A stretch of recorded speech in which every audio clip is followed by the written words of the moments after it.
All right, we're gonna start with the sauce. This is a sauce that we're gonna make in a blender, and then we're gonna start cooking it in the pan, and it'll reduce a little bit, and we'll put the meatballs in to cook in there.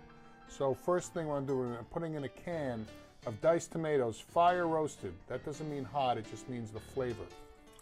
Then in here I'm putting 4 of these chipotle peppers. It's gonna add heat, not a lot of heat, but what it really adds is smokiness, which makes it really authentic. And then I chopped up 1 jalapeno, I've got some garlic, and I got some white onion. Last thing I'm adding is a little bit of chicken broth. You just eyeball it. I'm thinking about like 1/3 of a cup to a 1/2 cup. If you do too much, you can always reduce it. It's not that big of a deal. All right, we're also gonna add like about 2 tablespoons of the liquid that those peppers come in. You wanna add a little bit of salt and pepper, but we're gonna taste as we go. So this is just getting us started. Black pepper.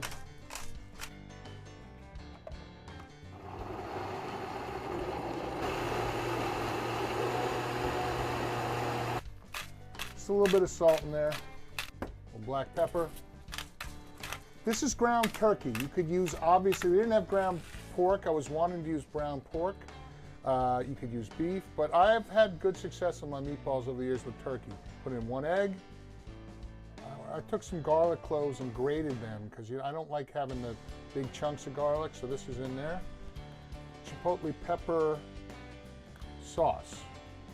That it's the liquid that's in there with it. So I don't know, I put about 3 or 4. What we put in here is a very authentic chopped mint, queso fresco, like a little more than a cup, because it's just going to keep them moist and tender. And finally, breadcrumbs. You always want to have a good amount of breadcrumbs because the same thing, it keeps them tender. I'm putting in a little more. I'll try and be smart today and do, say about a little more than a cup. All right, so then we just want to use our hands and you just want to blend it together. Okay, so as you can see, they're pretty much blended, but you can see there's mint sprinkled through there, there's cheese, there's the breadcrumbs. We've got a good distribution of everything. So now I'm going to roll them out. There's a little more in the pound. I should be able to get about at least 8 to 9, if not 10, medium-sized meatballs here.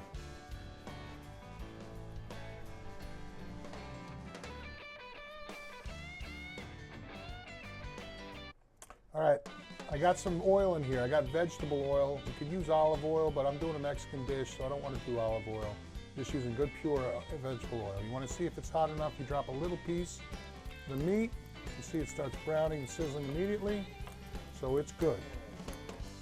So you put it down, and you want to distribute them throughout. So the key here is we just want to brown them, try and brown them on each side, then I'm going to drain them.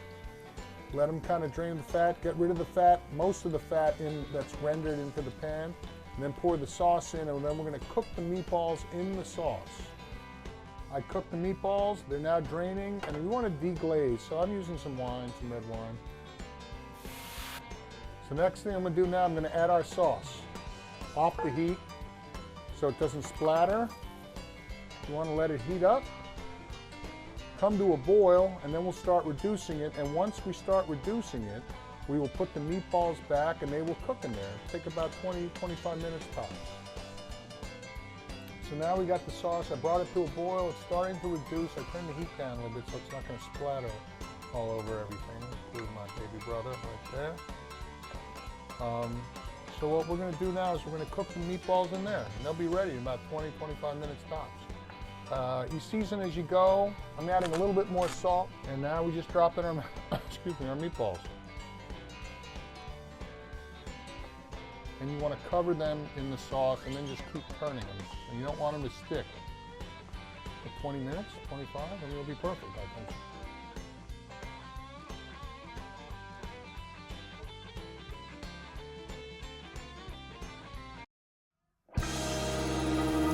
So stew.